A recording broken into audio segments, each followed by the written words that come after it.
Welcome back. Before we dive in, I need you to do something.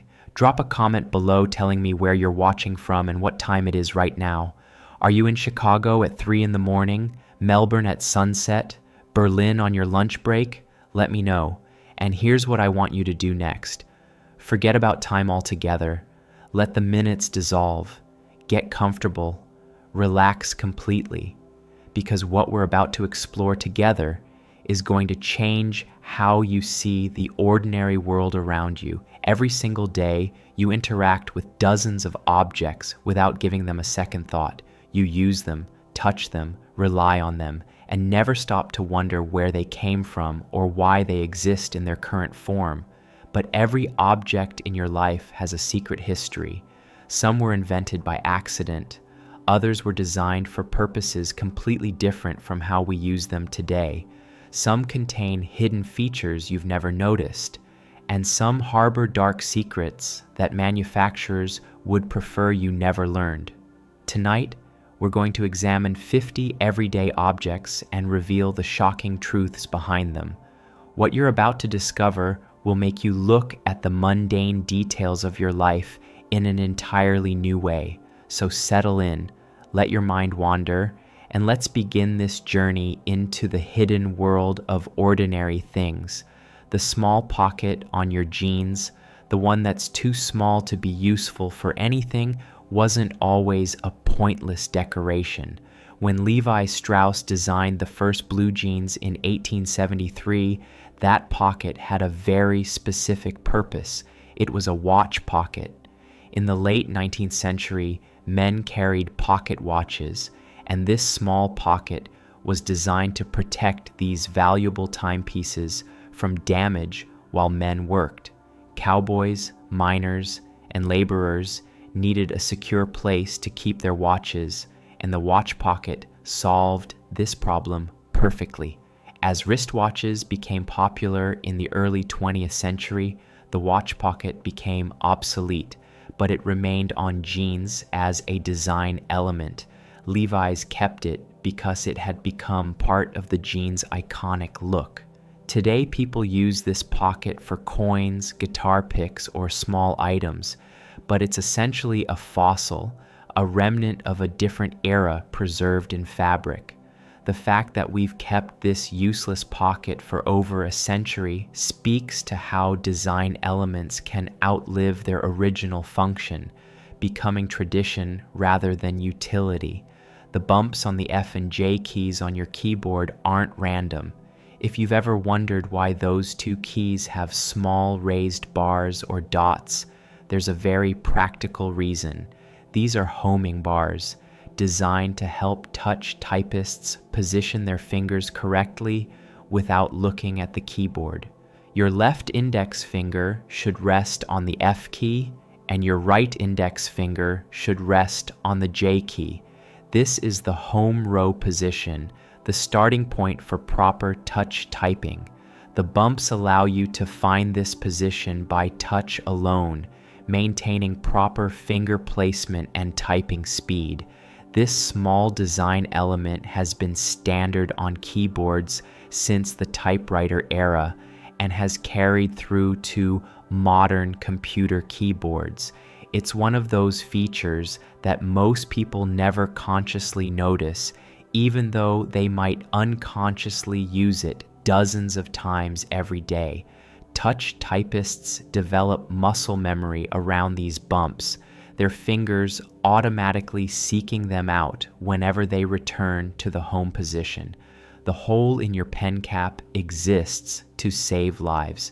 If you've ever looked at a ballpoint pen cap and noticed a small hole at the top, you might have assumed it was there to keep the ink from drying out or to equalize air pressure. The real reason is more serious. The hole is a safety feature designed to reduce the risk of asphyxiation if someone, particularly a child, accidentally swallows the cap and it becomes lodged in their throat. The hole allows air to pass through, providing a small airway even if the cap completely blocks the windpipe. This design became standard after numerous incidents of children choking on pen caps. The BIC pen company, in particular, redesigned their caps in the 1990s to include this safety feature. It's estimated that this simple modification has prevented numerous deaths. The hole is barely noticeable, and most people who see it never think about its purpose, but it represents a thoughtful approach to product safety that considers the worst-case scenario. The drawer under your oven isn't for storage. Most people use it to store baking sheets, pans, and other cookware, treating it as convenient extra kitchen space. But that drawer, called a warming drawer or broiler drawer depending on your oven model, was designed with a specific cooking purpose. On many ovens, it's meant to keep cooked food warm while you finish preparing other dishes. It maintains a lower temperature than the main oven, perfect for keeping plates warm or holding food at serving temperature. On older ovens and some modern models, the drawer is actually a broiler, meant for high heat cooking from below. Using it for storage can actually be problematic. Storing plastic containers, cookbooks, or anything flammable down there can be dangerous, as the drawer can get quite hot during oven use. Additionally, cramming it full of pans can block proper air circulation, potentially affecting how your oven heats. Check your oven's manual, because there's a good chance you've been misusing this drawer for years. The blue part of an eraser wasn't designed to erase pen. This is one of the most widespread misconceptions about a common school supply. The classic pink and blue erasers, with pink on one end and blue on the other, led generations of students to believe the blue side was for erasing ink. Those who tried it quickly discovered that the blue eraser just tore through paper, making a mess rather than cleanly removing marks. The truth is that the blue side was designed for erasing pencil marks from heavier, rougher paper, the kind artists and architects use. The blue portion is more abrasive, suitable for removing marks from thicker stock that the softer pink eraser couldn't handle effectively. It was never meant for ink, which is permanent and can't be erased in the traditional sense. The misconception likely arose because children saw two different colors and logically assumed they were for two different types of mark, pencil, and pen. The association seemed to make sense, and once it took hold, it passed from student to student, becoming accepted wisdom despite being completely wrong. The metal rivets on your jeans were added to solve a very specific problem. When Levi Strauss and Jacob Davis were creating durable work pants for miners during the California Gold Rush, they discovered that the pants kept tearing at stress points, particularly where the pockets attached to the main body of the jeans. Miners would fill their pockets with ore samples, tools, and other heavy items, and the stitching simply couldn't hold up. Davis had the idea to reinforce these stress points with metal rivets, creating a much stronger attachment. He partnered with Strauss to patent this innovation in 1873, and the riveted jean was born. Today, those rivets are mostly decorative on many jeans, as modern stitching techniques and stronger materials have made them less structurally necessary, but they remain a distinctive design element of denim, a reminder of the jean's working-class origins. Some jeans still place rivets at functional stress points, but many have fake rivets that are purely aesthetic, sewn or glued on rather than actually piercing through the fabric. The arrow next to your gas gauge has a small line pointing to one side. This tiny detail tells you which side of your car the gas tank is on. Most people don't notice this until someone points it out, and then they can't believe they missed something so useful. This is particularly helpful when you're driving a rental car or borrowing someone else's vehicle and need to fuel up. Instead of guessing or getting out to check, you can simply glance at your gauge. The arrow eliminates the awkward moment of pulling up to the gas pump on the wrong side and having to turn your car around or stretch the hose across your vehicle. Not all cars have this arrow, particularly older models, but it's become increasingly standard on vehicles manufactured from the 2000s onward. Some cars indicate the tank side using the position of the fuel pump icon itself, with the pump handle pointing toward the correct side. Once you know about this feature, you'll find yourself checking it in every car you drive. The cylinder on your laptop's power cable serves a crucial function. That bulky, cylindrical lump on the cable, technically called a ferrite bead or ferrite choke, isn't there by accident or to make your cable heavier. It's an electromagnetic interference filter. Electronic devices generate electromagnetic fields as electricity flows through them, and these fields can interfere with other electronics, creating static in speakers, disrupting radio signals, or causing various glitches. The ferrite bead suppresses this interference, preventing your laptop charger from broadcasting electronic noise that could disrupt nearby devices. It also protects your laptop from incoming interference from other sources. The bead is made of ferrite, a ceramic material containing iron oxide, which has properties that absorb electromagnetic interference at specific frequencies. You'll find similar beads on many electronic cables, from monitors to printers to audio equipment. They're an invisible but essential part of making sure all our electronic devices can coexist without creating chaos for each other. The ridges on the edge of coins weren't always just decorative. Today, they're primarily a design element that helps visually impaired people distinguish between different coins by touch.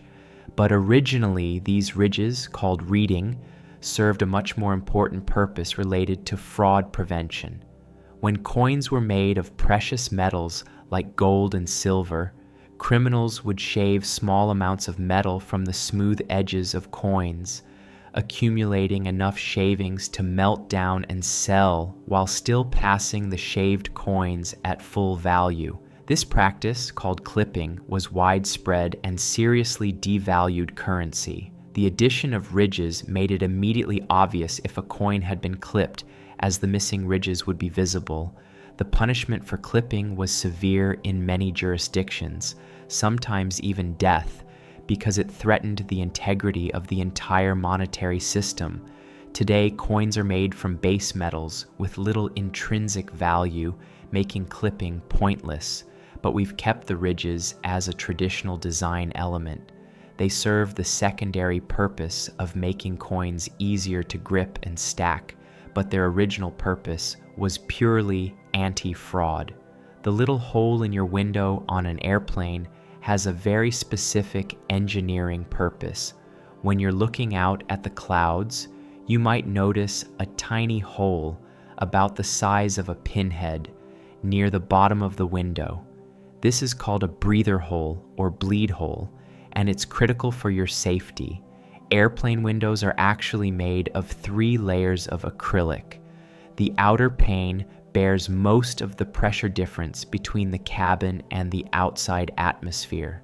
The middle pane is a backup, and the inner pane is the one you actually touch and look through. The breather hole is in the middle pane, and it serves 2 purposes. First, it equalizes the air pressure between the cabin and the gap between the window panes, ensuring that the outer pane bears the pressure load. Second, it prevents condensation and frost from forming between the panes, which would obscure your view. Without this tiny hole, airplane windows would either fog up constantly or the pressure differential could cause the window to fail. It's one of those small engineering details that passengers never notice, but that makes commercial aviation safe and comfortable. The margins in your notebook originally had nothing to do with note-taking aesthetics. When paper was made from cotton and linen rags and was extremely expensive, notebooks were valuable items worth protecting. The left margin served a very practical purpose. It protected your notes from rats. Rats and mice were constant problems in homes and businesses, and they would chew through paper, destroying documents and notes. The margin provided a sacrificial zone. Even if a rat nibbled at the edge of your notebook, your actual writing would be safe in the main section of the page. As paper became cheaper and pest control improved, the margin lost its original purpose, but remained as a standard element of notebook design. Today, the margin is primarily used as a space for annotations, corrections, or additional notes, but its origins lie in the eternal struggle between humans and vermin over who gets to control valuable resources. The loop on the back of your dress shirt near the collar has a romantic history. This loop, called a locker loop or a fairy loop, first appeared on shirts worn by sailors in the U.S. Navy. Sailors had limited space on ships and needed a convenient way to hang their shirts without wrinkles. The loop allowed them to hang shirts on a hook without needing a hanger. The design was adopted by clothing company Gant in the 1960s for their shirts marketed to college students. At universities, particularly Ivy League schools, the loop took on social significance. Men would remove the loop after they started dating someone seriously, signaling to others that they were taken. Women might reach up and tear off a man's loop to indicate romantic interest, an action that gave the loops their fairy name. Some shirts still include this loop today, though it's primarily decorative rather than functional. Most people who have shirts with loops have no idea why they're there, unknowingly carrying a piece of mid-century collegiate dating culture on their backs. The McDonald's logo wasn't originally designed to be an M. Those golden arches that have become one of the most recognizable symbols in the world started as architectural elements of the actual buildings. The original McDonald's restaurant in San Bernardino, California didn't have arches, but when the company began franchising and creating new locations, architect Stanley Meston designed a building with two golden parabolic arches on either side. These arches were purely structural and aesthetic, meant to make the buildings distinctive and eye-catching from the highway. Ray Kroc, who franchised McDonald's and eventually bought the company, recognized that these arches could serve as a logo. Designer Jim Schindler merged the two arches into a single M shape in 1962, creating the logo we know today. The transformation from building feature to abstract corporate symbol represents a shift in how companies thought about branding in the mid-20th century. The arches no longer need to reference actual architecture. They've become a symbol powerful enough to stand alone, recognized around the world even without the company name attached. The bumps on the surface of a basketball aren't just for grip. While they do help players control the ball, their primary purpose is related to manufacturing. Basketballs are made from multiple panels of material stitched or glued together. The pebbled surface texture helps hide the seams where these panels meet, creating a more uniform appearance and feel. A completely smooth basketball would make the seams very obvious, creating inconsistent friction and bounce characteristics depending on where your hand contacted the ball. The pebbling evens out these inconsistencies, making the ball perform more predictably. The specific texture pattern and depth is carefully engineered to provide the optimal balance between grip, durability, and consistent play characteristics. Different leagues and levels of play have slightly different requirements, which is why professional NBA basketballs feel different from the ball you'd use at your local gym. The texture also affects how the ball interacts with air as it flies through the air, influencing its flight characteristics in subtle but measurable ways. The little fifth pocket inside the regular pockets of your backpack wasn't originally designed for your phone or wallet. These small internal pockets, found in many backpack designs, were originally intended to protect fragile items like glasses from being scratched or crushed by other items in the main pocket. The separation kept keys, pens, and other sharp objects away from expensive eyewear. As technology evolved, these pockets found new uses, perfect for early mobile phones, then smartphones, and now items like earbuds or portable chargers. The designers of backpacks in the 1970s and 80s couldn't have anticipated smartphones, but they created a pocket that would become essential in the digital age. This is a common pattern in design. Features created for one purpose often find new relevance as technology and culture change. The best designs have an inherent flexibility that allows them to adapt to uses their creators never imagined. The plastic tips on your shoelaces have a fancy name and serve a critical function. They're called aglets, derived from the old French word aiguillette, meaning needle. Without aglets, shoelaces would quickly fray into useless strands of fiber. The aglet keeps the lace end stiff and bound together, allowing you to thread it through eyelets. Before plastic aglets became standard, shoelace tips were made from metal, wax, or acetate. The aglet is one of those invisible technologies that we only notice when it fails. A lost aglet turns shoelace threading from a trivial task into a frustrating ordeal. Despite being essential to the function of billions of shoes worldwide, aglets are rarely appreciated or even noticed. There's something almost philosophical about this. The most important elements of our daily lives are often the ones we never think about, working silently and reliably until they fail. The tiny hole on the bottom of a padlock isn't a manufacturing defect. It's actually a drain hole designed to let water escape from the lock's interior.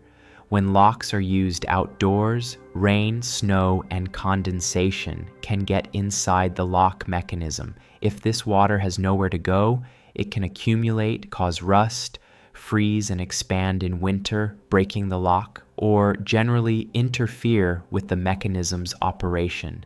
The drain hole prevents these problems by allowing water to escape. Some locks have multiple holes, and on certain models, these holes also serve another purpose, allowing you to oil the lock mechanism. You can squirt lubricant into the holes to keep the internal parts moving freely, extending the lock's life and maintaining smooth operation. It's another example of thoughtful design addressing potential failure modes, a tiny hole solving multiple problems that most users never consciously consider. The ridges on the cap of your disposable lighter are there for a specific reason related to legal requirements. These ridges, combined with the lighter's overall design, make it child-resistant, or more accurately, more difficult for young children to operate. Following a series of fires and injuries involving children playing with lighters in the 1980s, the United States Consumer Product Safety Commission mandated that disposable lighters must be child-resistant. The ridges provide texture that allows adults to grip and operate the mechanism with their stronger hands and fingers, but makes it more difficult for small children with less strength and coordination. The requirement doesn't make lighters completely child-proof, but it does create a barrier that prevents many accidents. Similar safety features appear on many household products, from medicine bottles to cleaning supplies, all designed to add just enough complexity that children struggle to access dangerous items, while adults can use them with minimal inconvenience. The smell of Play-Doh isn't an accident, but a carefully protected trade secret. That distinctive, slightly sweet, salty scent that immediately transports adults back to childhood is considered so important to the product's identity that Hasbro, the company that owns Play-Doh, successfully trademarked the scent in 2006. This was a significant legal achievement, as scents are difficult to trademark. The smell comes from the specific combination of ingredients in the dough, primarily wheat flour, water, and salt, along with other compounds.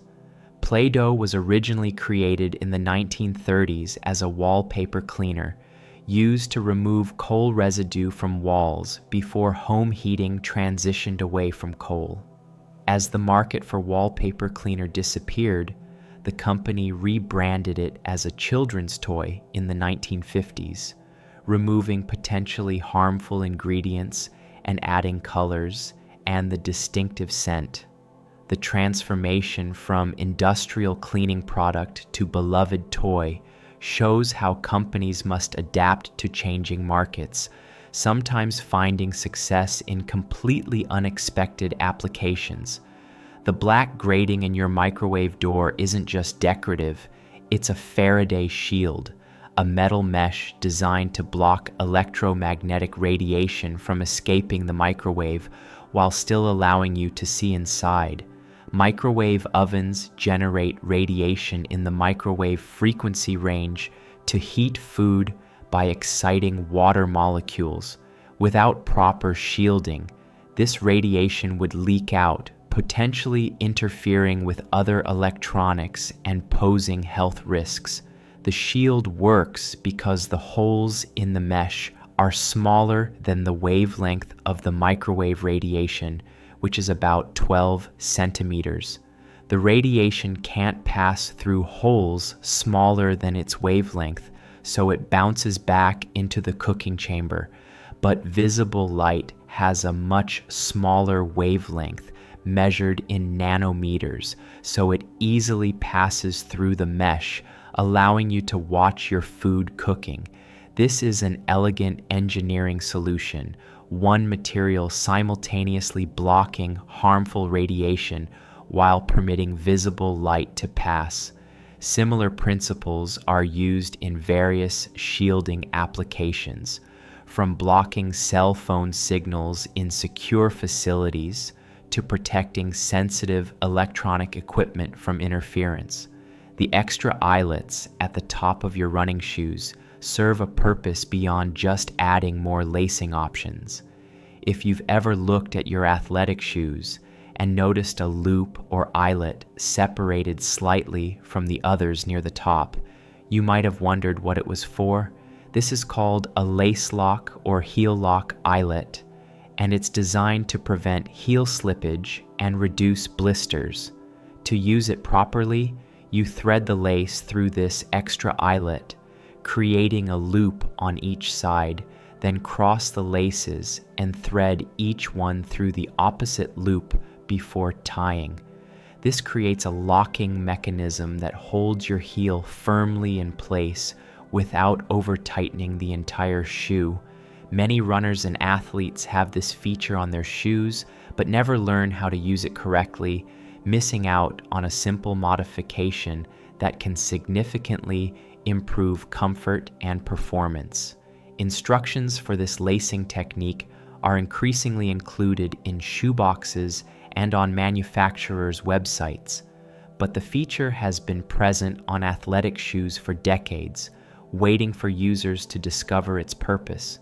The small pocket in women's underwear isn't actually a pocket at all. This piece of fabric, found in the crotch area of most women's panties, looks like it's meant to hold something, but it's actually serving a completely different function. It's a liner made of cotton or another breathable, moisture-wicking material designed for hygiene and comfort. This area of underwear needs to be breathable to maintain proper pH balance and prevent bacterial growth. While the rest of the underwear might be made from synthetic materials like nylon or polyester, this liner provides a healthier material against sensitive skin. The liner is often sewn in on 3 sides with one side left open, which creates the pocket-like appearance. Some manufacturers sew all 4 sides to create a completely enclosed liner, but leaving one side open is cheaper and achieves the same health benefits. It's one of those design elements that serves an important function, but that most people misunderstand or never think about at all. The bumps on your keyboard, specifically on the 5 key on the numeric keypad, serve the same purpose as the bumps on the F and J keys. For people who frequently use the numeric keypad for data entry, the bump on the 5 provides a tactile reference point, allowing them to position their hand correctly without looking. The 5 is the center key, the home position for efficient numeric entry. With their middle finger on the 5, users can quickly access any other number by feel alone. This is particularly important for accountants, data entry specialists, and anyone else who needs to input numbers rapidly and accurately. Before computer keyboards, adding machines and calculators had similar tactile markers.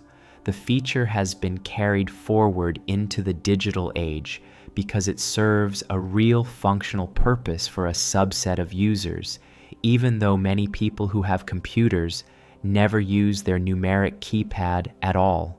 The little button on your rearview mirror isn't just to adjust the angle.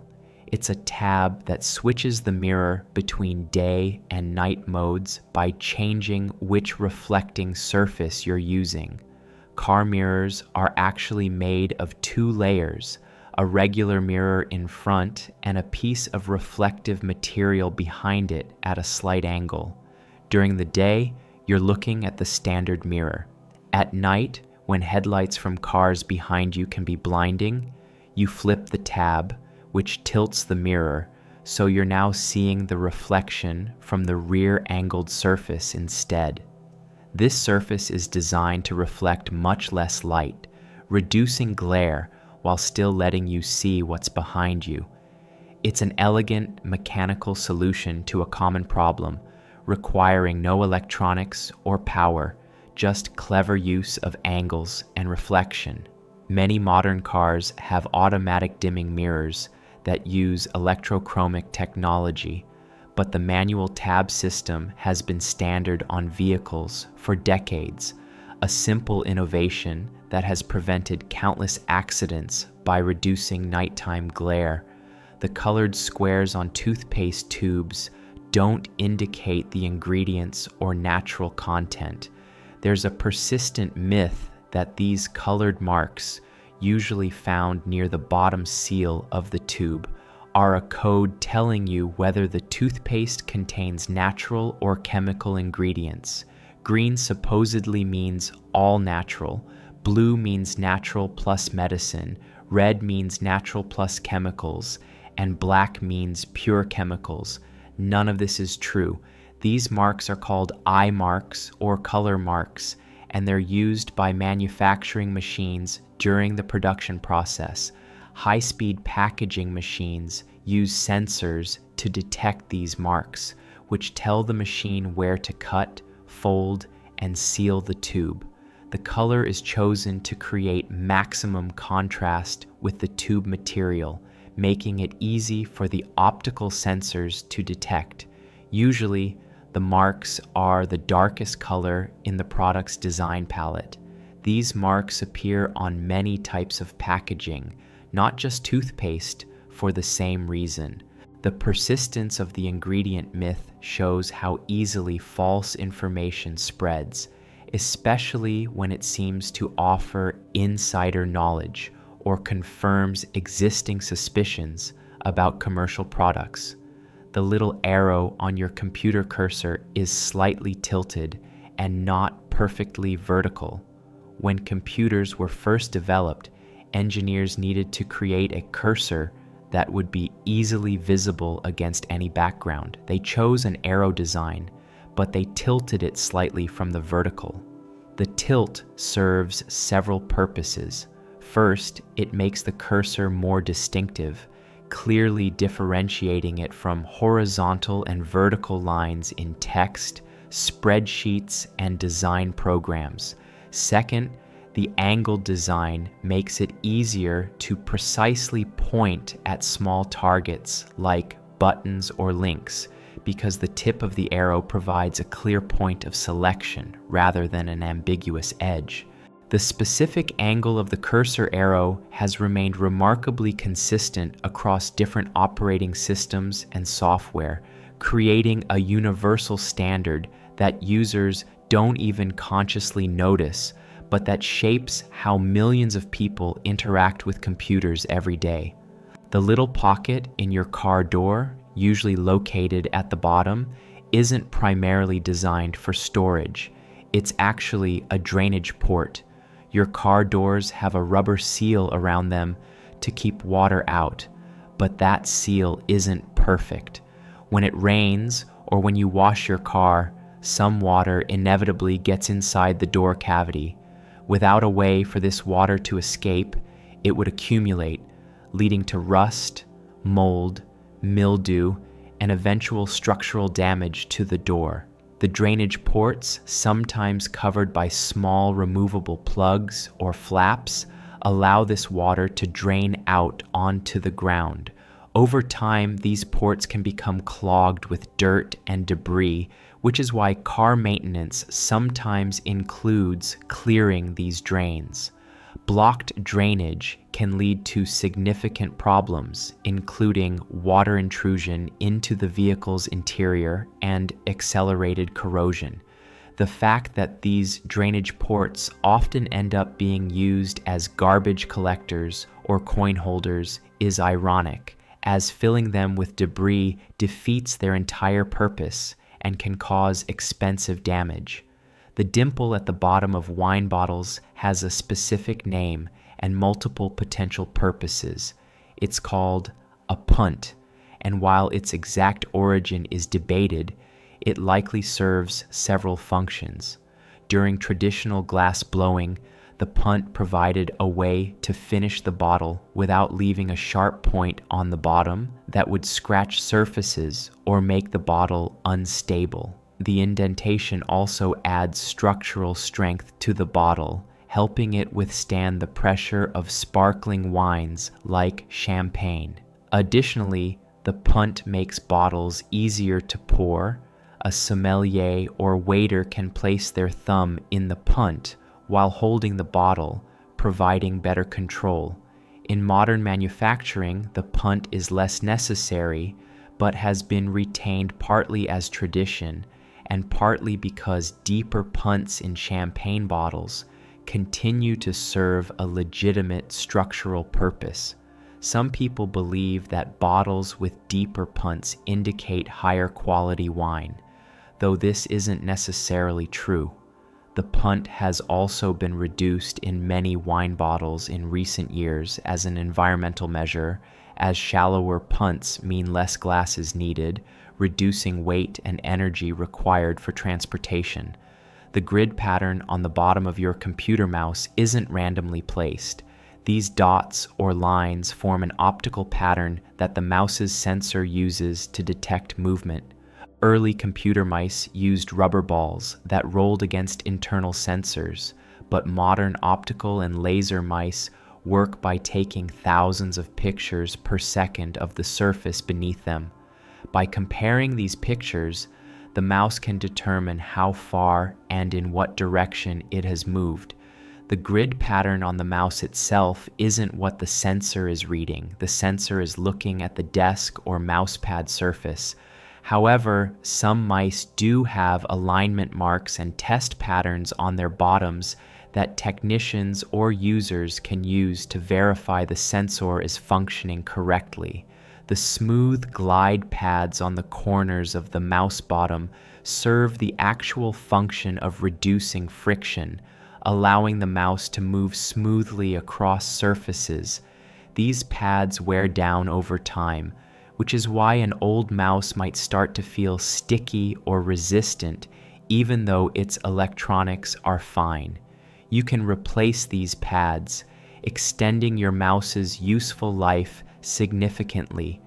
The little wings on the sides of your Apple Power adapter aren't just convenient for wrapping cables. They flip up and provide a larger surface to grip while you pull the adapter from a wall outlet, but they also serve as a cable management system. The classic design, particularly on older MacBook chargers, allows you to wrap the cable around the adapter using these wings to keep everything organized. This prevents the cable from becoming tangled and reduces stress on the cable at the connection point with the adapter. Cables that are repeatedly bent at sharp angles, especially right where they connect to devices or adapters, tend to fray and break. By encouraging users to wrap the cable neatly and maintain gentle curves rather than sharp bends, the wing design extends cable life. Apple has experimented with different adapter designs over the years, but the winged version remains popular enough that aftermarket versions continue to be produced for newer adapters that lack this feature. It's a small detail that demonstrates how thoughtful industrial design can address multiple user needs simultaneously.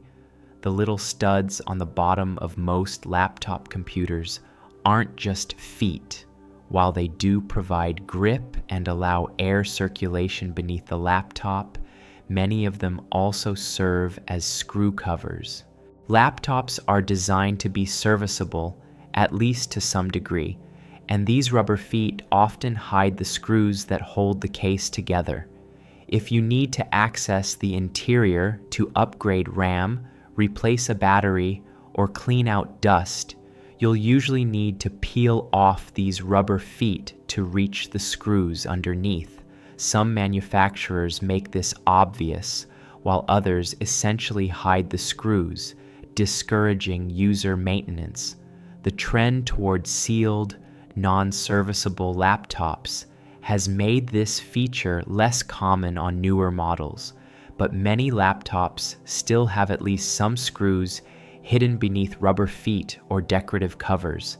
The dual-purpose design is economical, serving both functional and practical needs without adding extra components. The extra holes in the sides of Converse Chuck Taylor All-Stars weren't originally designed for ventilation, though that's what most people assume. These holes, positioned on the sides of the shoe near the arch, actually have a specific functional purpose related to fit and lacing.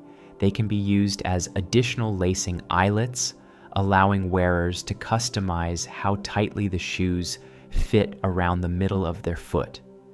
This is particularly useful for people with high arches or wider feet who need more adjustability than the standard lacing provides.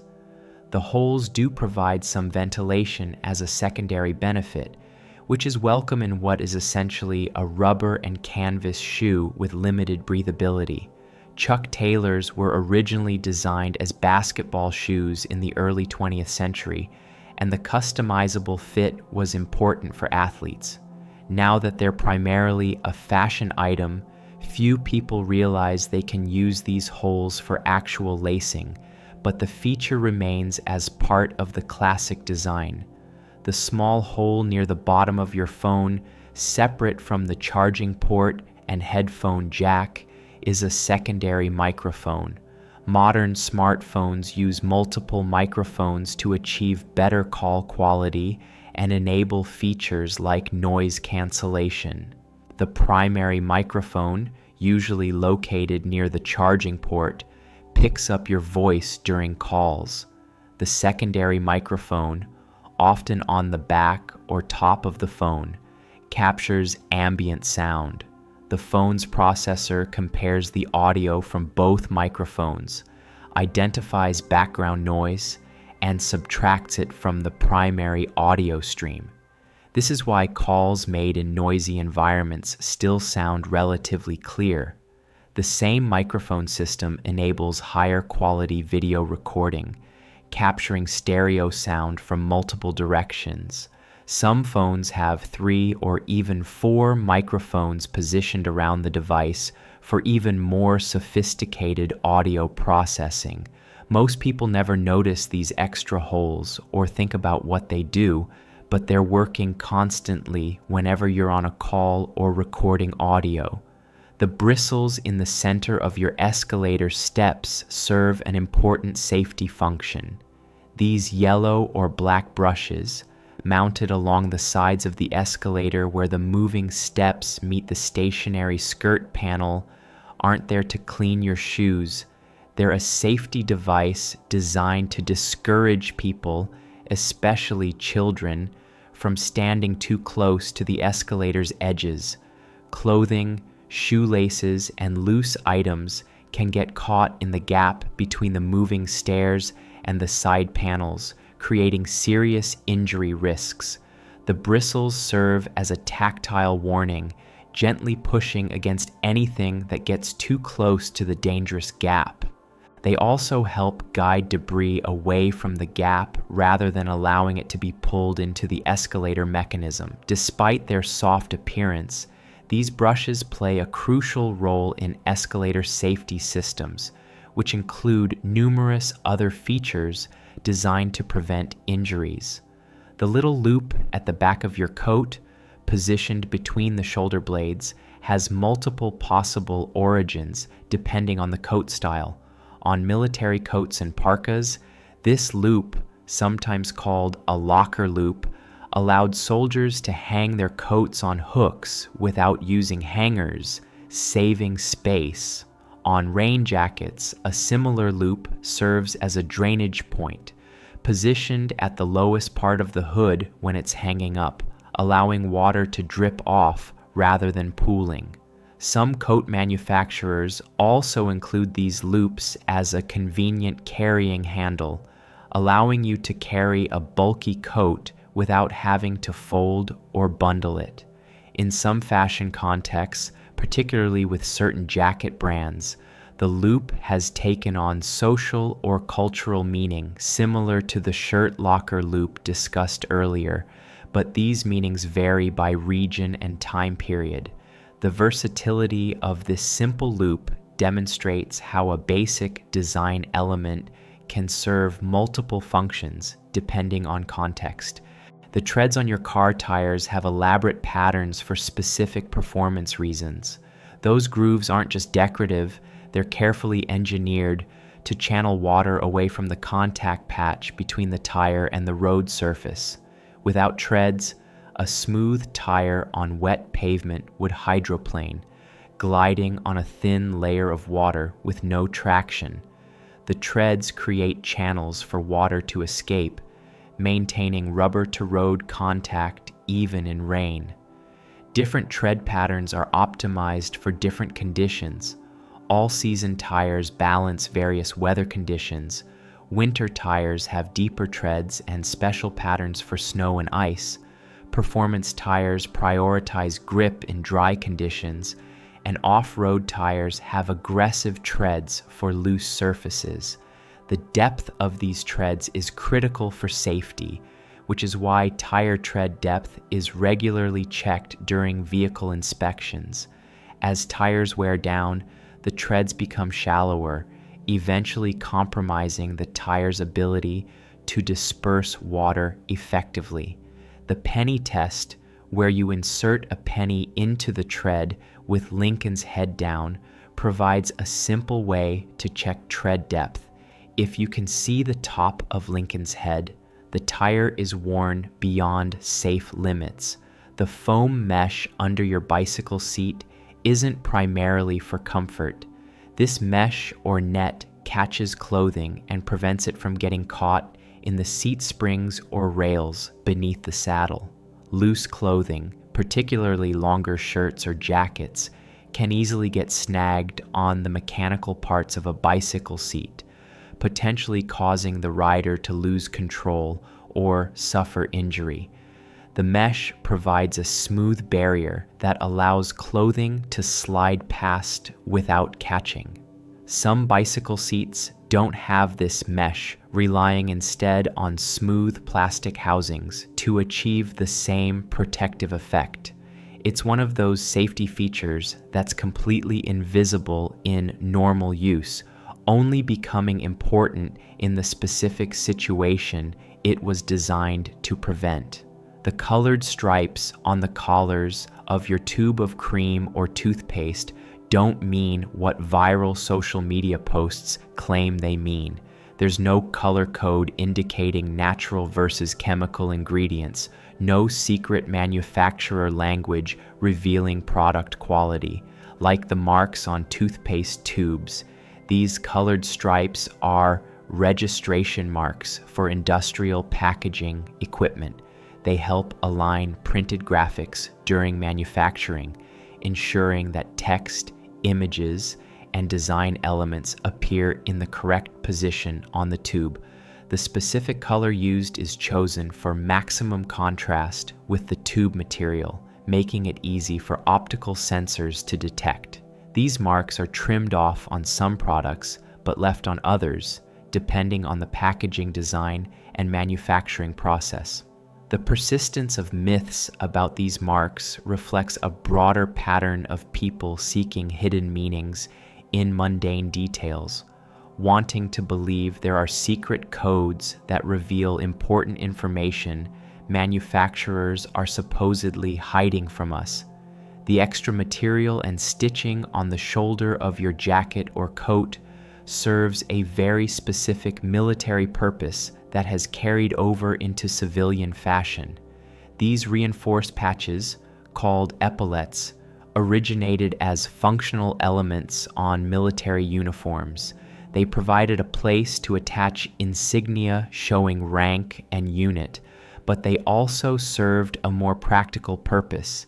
They prevented rifle straps and equipment bags from sliding off soldiers' shoulders. The reinforced stitching could handle the weight and friction of heavy gear without tearing.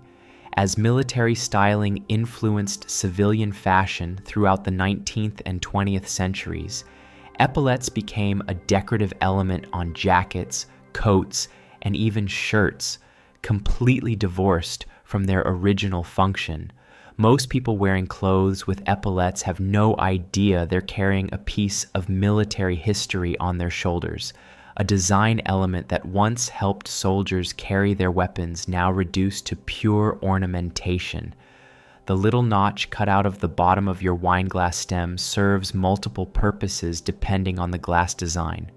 On some glasses, particularly those designed for professional wine tasting, the notch allows you to hold the glass in a specific way that prevents your hand from warming the wine. Your thumb goes in the notch and your fingers wrap around the stem, keeping your palm away from the bowl. On other glass designs, the notch serves a manufacturing purpose, providing a point where the stem can be more easily separated from the mold, or where imperfections from the manufacturing process are deliberately concentrated and then smoothed out. Some higher-end crystal glasses have notches that are purely decorative, adding visual interest to the stem. The functional notches represent thoughtful design, enhancing the user experience in subtle ways that most people never consciously notice, but that affect how they interact with the object. The textured surface on the space bar of your keyboard is different from the other keys for a practical reason. If you run your finger across your keyboard, you'll notice the space bar often has a slightly different texture, rougher or with a different finish than the letter keys. This isn't accidental. The space bar is the most frequently pressed key on any keyboard, and the different texture helps you locate it by touch without looking. For touch typists who keep their eyes on the screen or document rather than the keyboard, being able to identify the spacebar instantly by feel is important for maintaining typing speed and accuracy.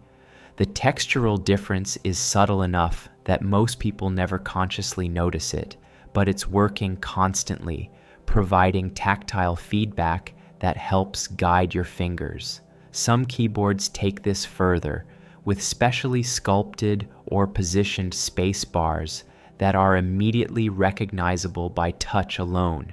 The small rubber or plastic ring inside your bottle cap isn't just packing material. This seal, technically called a pressure seal or liner, serves several crucial functions. It creates an airtight seal that keeps carbonation in soda and prevents the beverage from going flat.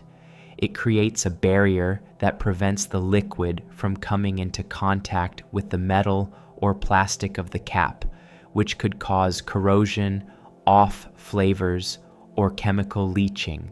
On bottles that use induction sealing, the liner is actually bonded to the bottle opening during manufacturing, creating a tamper-evident seal that breaks when you first open the bottle. Different beverages require different liner materials. Water bottles use different seals than soda bottles, and alcoholic beverages use still different materials. The humble bottle liner represents sophisticated material science with different polymers and composite materials engineered for specific applications. Most people never think about this small ring, but without it, your bottled beverages would be undrinkable within hours or days. The diagonal stitch pattern on the top of your Oxford dress shoes isn't decorative. These stitches, running at an angle across the toe cap, serve a practical purpose related to how quality shoes are constructed. Oxford shoes are made by stretching leather over a foot-shaped form. The leather needs to be attached to the sole, and the diagonal stitching you see on the toe cap is where the upper part of the shoe is sewn to the lower part. The angle of the stitching distributes stress more evenly than straight stitches would, preventing the leather from tearing or the seams from splitting under the repeated flexing that occurs when you walk. On cheaper shoes, this stitching is often fake, merely decorative, pressed or painted onto a shoe that's constructed using glue rather than traditional stitching. The presence of real stitching, as opposed to fake decorative lines, is actually one way to distinguish quality shoes from cheaper alternatives. The pattern has become so associated with dress shoes that it persists even when it no longer serves its original function. The hole in your spaghetti spoon has a specific measuring purpose beyond just draining water. That circular opening in the center of the spoon serves as a portion guide. The amount of dry spaghetti that fits through the hole is approximately 1 serving, about 2 ounces of pasta. This clever dual-purpose design means you don't need a separate measuring tool when cooking pasta for one person. Of course, the hole's primary function is still drainage, allowing water to escape while you're transferring cooked pasta from pot to plate, but the measuring function is an intentional design choice by many manufacturers. Not all spaghetti spoons have holes sized for this purpose. Some have multiple smaller holes purely for drainage, but the single hole design found on many pasta spoons incorporates this measuring function. It's another example of thoughtful kitchen tool design, solving multiple problems with a single feature. The tiny pockets on the sides of your backpack, the ones with elastic tops that seem too small to be useful, were originally designed for water bottles. In the era before insulated bottles and before hydration became a major selling point for outdoor gear, these pockets held simple plastic water bottles. The elastic top held the bottle securely while allowing quick access. As water bottles grew larger and more elaborate, these pockets often became too small, but they remain on backpack designs as a traditional element. People now use them for umbrellas, tripods, rolled-up jackets, or other elongated items. Some modern backpacks have updated these pockets to accommodate modern water bottle sizes, while others have replaced them entirely with different storage solutions. The evolution of these pockets reflects broader changes in how we think about hydration and outdoor activities, as carrying water has gone from an afterthought to a primary design consideration for bags and packs. The little piece of fabric that comes attached to your new clothes, usually with an extra button, serves a purpose beyond just providing a replacement button. That fabric swatch is meant for testing. Before you wash a new garment for the first time, or before you use any stain remover or cleaning product on it, you're supposed to test on this swatch to see how the fabric reacts. Different fabrics respond differently to various detergents, temperatures, and cleaning methods. The swatch lets you experiment without risking your actual garment. You can test whether a stain remover will discolor the fabric, whether hot water will cause shrinkage, or whether bleach is safe to use. Most people just throw these swatches away or use them only for the spare button, never realizing they're discarding a useful testing tool. The swatch can also be used to test how the fabric reacts to ironing at different temperatures, helping you avoid scorching or melting your clothes. The holes around the edges of Crocs shoes aren't just for decoration or to make the shoes lighter. While they do reduce weight and provide ventilation, their primary purpose is actually customization. These holes are designed to accept gibbets charms, small decorative pins that snap into the holes, allowing wearers to personalize their Crocs. This feature has become a major part of Crocs' business model, with thousands of different gibbets designs available. The holes also serve a practical purpose in medical and professional settings. Where Crocs are popular, they allow water and other liquids to drain out quickly if they get inside the shoe, and they make the shoes easier to clean and sanitize. The ventilation provided by the holes also helps prevent the foot odor that can develop in rubber shoes. What started as a single design feature has ended up serving multiple purposes, from fashion to function, to creating an entire accessory market. The bumpy surface on glass ketchup bottles at the bottom has a specific purpose related to physics and flow. Ketchup is a non-Newtonian fluid, meaning its viscosity changes under stress. It's thick when sitting still, but flows more easily when agitated. The bumpy texture on the bottle, usually in the form of raised numbers or patterns embossed on the glass, serves as a grip point for slapping or tapping the bottle. The old advertising slogan about Heinz ketchup anticipated great things referenced this need to shake or hit the bottle to get ketchup flowing. The raised glass patterns give you something to press against, helping to create the pressure and agitation needed to get the ketchup moving. Modern squeeze bottles have largely eliminated this problem, but glass ketchup bottles still feature these textured bottoms as a functional element. The specific placement, usually the number 57 on Heinz bottles, marks the sweet spot where tapping will most effectively start the ketchup flowing. The small additional sole on the heel of your dress shoes, the part that appears to be a separate piece of rubber or leather, serves multiple purposes. This heel lift, as it's called, adds height, absorbs shock, and importantly, it's replaceable. The heel of a shoe wears down faster than the rest of the sole because it strikes the ground first with each step and bears concentrated force.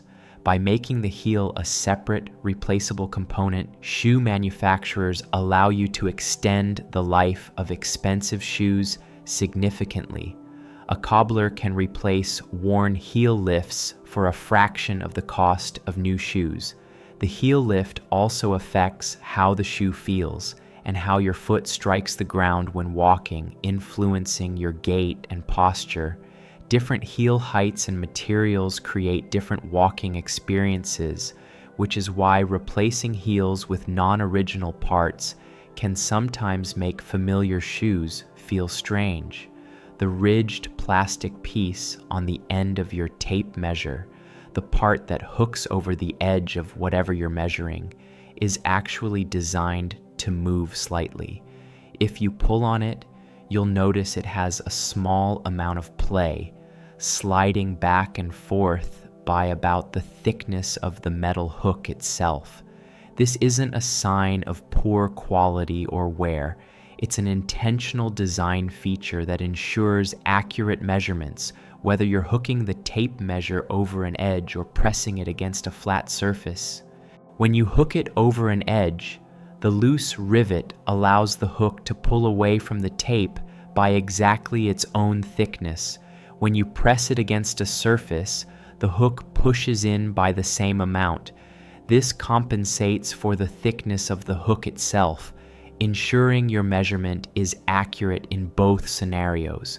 Without this seemingly sloppy design, you'd get measurements that were off by about 1/16 of an inch, depending on how you use the tape.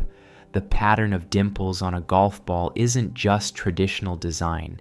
These small indentations, typically numbering between 300 and 500 on a modern golf ball, serve a crucial aerodynamic purpose. A smooth golf ball would travel only about half the distance of a dimpled one because it would have much more air resistance. The dimples create a thin, turbulent boundary layer of air around the ball, which reduces drag and allows the ball to fly farther. They also create lift through the Magnus effect, where the spinning ball's dimples grip the air, creating pressure differences that keep the ball airborne longer. The specific pattern, depth, and number of dimples are carefully engineered and tested by golf ball manufacturers. Different dimple configurations affect how the ball flies, and golf ball design has become a sophisticated science involving computer modeling and extensive testing. What started as an accidental discovery when golfers noticed that old, roughed-up balls flew better than smooth new ones has evolved into precision engineering. The small metal loops or D-rings on your backpack straps, positioned near the top of the straps, serve a specific attachment purpose. These rings, originally called lash tabs or gear loops, allow you to clip on additional equipment without having to open your pack. Climbers and hikers use them to attach carabiners holding water bottles, equipment, or other gear. The placement on the shoulder straps keeps heavy items distributed well for balance and keeps frequently accessed items within easy reach.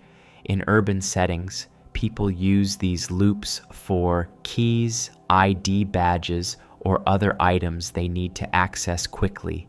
The rings are deliberately placed on the load-bearing straps where they can handle weight without putting stress on the pack fabric. Some backpacks have multiple attachment points with different weight ratings, with the shoulder strap rings designed for lighter items and lower rings near the base of the pack designed for heavier gear. The waffle pattern on the bottom of your coffee mug serves multiple purposes. The raised grid pattern creates air pockets between the hot mug and whatever surface it's sitting on, providing some insulation and protecting furniture from heat damage. The pattern also makes the mug less likely to stick to surfaces through suction, which can happen with completely flat-bottomed mugs, especially on very smooth surfaces like glass tables. Additionally, the waffle pattern distributes the mug's weight more evenly and provides more grip against smooth surfaces, making the mug more stable and less likely to slide. Some manufacturers also use this area to imprint brand names or logos in raised lettering. The pattern creates a stronger base than a completely flat surface would be, as the ridges add structural integrity, similar to how corrugated cardboard is stronger than flat cardboard of the same thickness. The little flap of fabric inside the collar of your winter coat, the one that seems to serve no purpose at all, is actually meant to hold a scarf in place. This tab, often equipped with a button or snap, allows you to secure a scarf to the coat, preventing it from shifting around or blowing in the wind. You thread the scarf through the loop created when you fasten the tab, and it holds the scarf snugly against your neck without the need for elaborate tying. Many people have coats with this feature, but have never used it, either because they don't know what it's for or because they've developed their own scarf-wearing habits. The feature dates back to when scarves were more commonly worn as functional cold weather gear rather than fashion accessories. In extremely cold conditions, keeping a scarf properly positioned against your neck is important for preventing heat loss, and this simple tab solves that problem elegantly. The small triangle symbol on your food packaging, usually found near nutrition information or ingredient lists, indicates that the package is recyclable, but the number inside the triangle tells you what type of plastic it is. These resin identification codes range from 1 to 7, with each number representing a different plastic polymer. Number 1 is PT or PT plastic, commonly used for water bottles and soda bottles. Number 2 is HDPE, used for milk jugs and detergent bottles. Not all recycling facilities accept all numbers, which is why checking the number matters.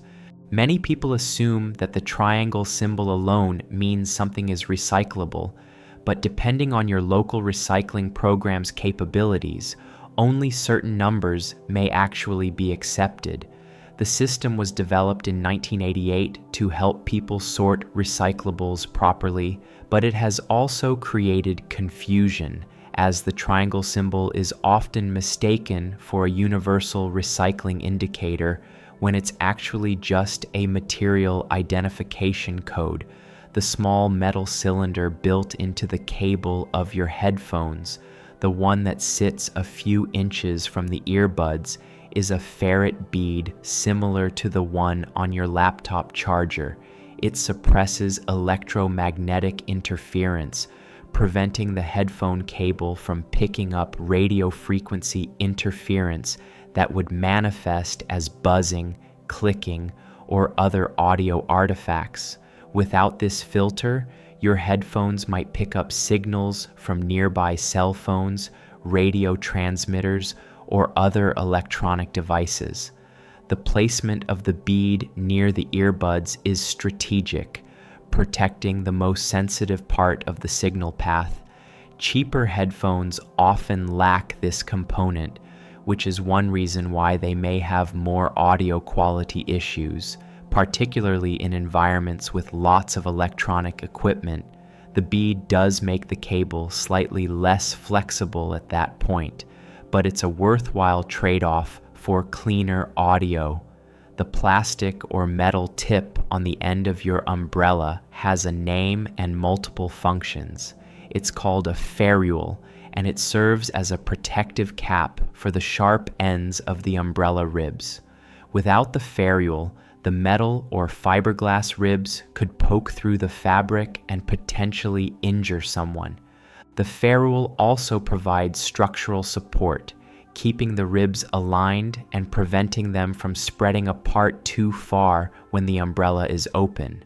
On some umbrellas, the ferrule unscrews, allowing you to replace worn fabric or repair broken ribs, though this feature is becoming less common as umbrellas have become more disposable. The ferrule takes significant abuse, hitting the ground repeatedly when you set the umbrella down, which is why it's usually made of durable metal or hard plastic. A missing or damaged ferrule often signals that an umbrella is near the end of its useful life. The rectangular piece of leather on the back of some baseball caps, positioned where the adjustable strap meets the cap, serves as a sweatband and size adjuster cover, but it originally had a more specific purpose. This leather patch, often emblazoned with brand logos, covered the buckle or snap mechanism that adjusted the cap's size, preventing the metal parts from irritating the wearer's head and catching on hair. As cap designs evolved to use different adjustment mechanisms like Velcro or plastic snaps, the leather patch became more decorative than functional, but it remains a distinctive design element on many caps. The patch also adds a small amount of padding at a point where the hat contacts your head, providing extra comfort. On vintage caps, the leather patch may also include ventilation holes, small eyelets that allow air circulation at the back of the head. And there we have 50 everyday objects, each with secrets hiding in plain sight. What's fascinating isn't just that these objects have hidden purposes or origins we never considered. It's that we interact with them constantly, sometimes dozens of times each day, without ever stopping to wonder why they are the way they are. We've inherited designs from sailors and soldiers, absorbed fashion trends that started as military necessity, and kept using features that lost their original purpose generations ago. Our world is filled with fossils of obsolete technologies, clever engineering solutions to problems we've forgotten we had, and marketing decisions that became permanent fixtures of design. The watch pocket on jeans preserves the memory of pocket watches. The bumps on keyboard keys carry forward typing techniques from mechanical typewriters. The holes in pen caps save children's lives. Each object tells a story about the time it was created, the problems people needed to solve, and how design evolves and adapts even as the original context disappears. These objects are time capsules, archaeological artifacts we use without recognizing their historical significance. Tomorrow, you'll use dozens of these objects again. You'll pull on jeans with a watch pocket you'll never use. You'll type on a keyboard with bumps you barely feel. You'll look at your car's gas gauge and maybe, just maybe, notice that little arrow you've seen thousands of times before. And perhaps now you'll see them differently. Not just as tools or clothing, but as carriers of history, as solutions to forgotten problems, as evidence that design is never neutral or accidental, but always reflects specific choices made for specific reasons in specific times. The rubber bumpers on the corners of your phone case do more than just protect against drops. These reinforced corners are strategically placed because physics dictates that when a phone falls, it almost always lands on a corner first. The impact force concentrates at the point of contact, and corners are the most vulnerable parts of a rectangular device. By adding extra material and using shock-absorbing rubber or silicone at these points, case designers are addressing the most common failure mode.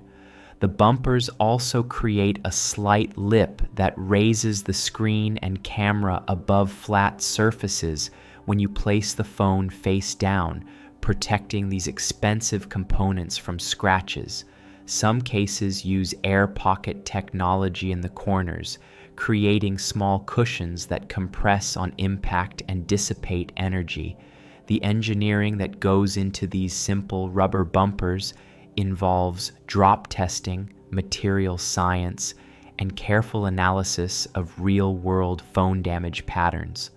The little plastic table that comes with your pizza, the one that looks like miniature furniture, has a specific technical name and purpose. It's called a package saver or pizza table, and it was patented in 1985 by Carmela Vitale. The purpose is simple but crucial. It prevents the top of the pizza box from sagging down and touching the cheese and toppings during delivery. Without this support, the box lid would stick to your pizza, ruining the presentation and pulling cheese and toppings off when you open the box. The three-legged design provides stable support while using minimal material, keeping costs low. Some pizza chains use different designs, including plastic crosses or other shapes, all serving the same function. The pizza table represents elegant problem solving, a solution so simple and effective that it's become ubiquitous. Yet most people have never thought about who invented it or why it exists. The extra length of thread hanging from new clothes with the tag still attached isn't random. This loose thread, longer than necessary to attach the tag, serves as a quality control indicator. Factory workers and inspectors can quickly spot garments that have been tried on or tampered with because the thread will be disturbed or missing. It's a simple anti-theft and quality assurance measure. The length also makes it easier for store employees to remove tags quickly with scissors or tag removal tools without risking cutting the garment. Some manufacturers use specific thread colors or patterns as additional authentication measures, though these are usually only relevant to store personnel rather than consumers. Once you've purchased the item and removed the tag, that extra thread has served its purpose, but its presence on new merchandise is actually communicating information to multiple parties in the retail chain. The serrated edge on aluminum foil and plastic wrap boxes isn't just for cutting.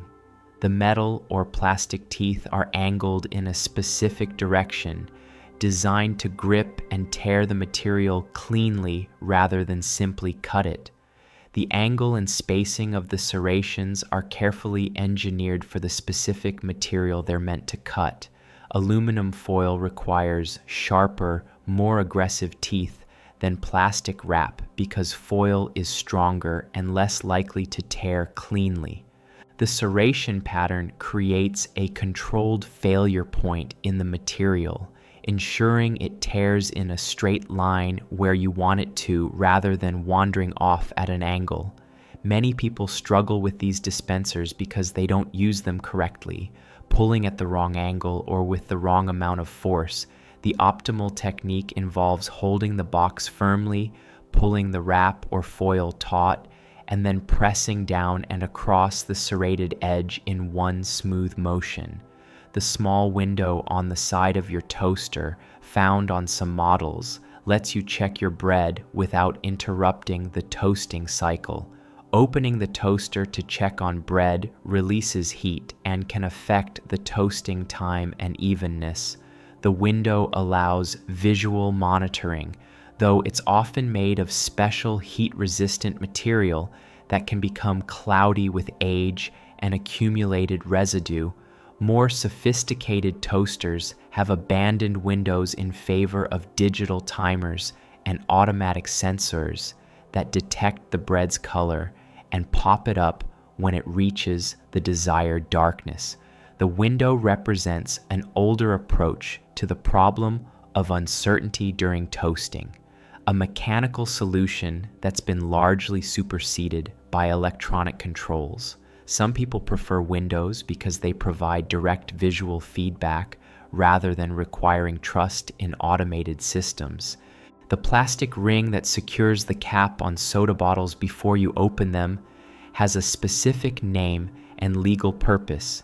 It's called a tamper-evident band, and its presence is often required by food safety regulations. When you first open a bottle, you hear a crack as this band breaks away from the cap. This break is intentional and provides visible evidence that the bottle hasn't been opened before. If you see a bottle on a store shelf with a broken tamper band, you know not to buy it. The band typically remains attached to the bottleneck after opening, forming a small ring that serves no further purpose, but that remains as evidence of initial opening. Different manufacturers use different band designs, some with perforation patterns that create specific break patterns, others with small tabs that tear away. The band represents the intersection of packaging design and consumer protection, a response to product tampering incidents that occurred in the 1980s. The texture differences on different denominations of paper currency aren't just for aesthetics. Modern banknotes incorporate tactile features specifically to help visually impaired people identify different values. U.S. currency has been criticized for being difficult for blind people to distinguish, as different denominations are all the same size. But newer designs include raised printing and subtle texture variations. Other countries have gone further, with different size bills for different denominations and highly textured elements. The raised printing on all currency also serves an anti-counterfeiting purpose, as it's difficult to replicate using standard printing methods. Running your finger across genuine currency, you should be able to feel the texture of the printing, particularly on elements like the portrait. Counterfeiters often fail to replicate this tactile quality, making it one of several ways to detect fake bills. The loop of fabric inside your winter gloves, the one that connects the two gloves, isn't there to hold them together for storage, though people use it that way. The loop, often called an idiot strap, is designed to keep gloves attached to your coat sleeves so you don't lose them. You thread the loop through your coat sleeve, and the gloves hang inside your sleeves when not in use. This prevents you from setting gloves down and forgetting them, and it keeps them accessible without having to dig through pockets. Children's winter clothes often have these straps because kids are particularly prone to losing gloves. The somewhat insulting name reflects the idea that you'd have to be careless to lose your gloves if they're connected to your coat. In practice, many adults remove these straps because they find them annoying or restrictive, accepting the risk of lost gloves in exchange for convenience. The different colored lights on your router or modem aren't random. Each light indicates the status of a specific function, and understanding these indicators can help you troubleshoot connection problems. Typically, a solid green light means a function is working properly. A blinking light means activity or data transmission. An amber or yellow light indicates a problem or slower than optimal operation, and a red light signals a malfunction or disconnection. The power light confirms the device is on. The internet light shows whether you have a connection to your service provider. The Wi-Fi lights indicate whether your wireless networks are broadcasting. The Ethernet lights show which physical ports have devices connected. By observing which lights are illuminated and their colors, you can often diagnose whether a problem is with your device, your service provider, or your network configuration.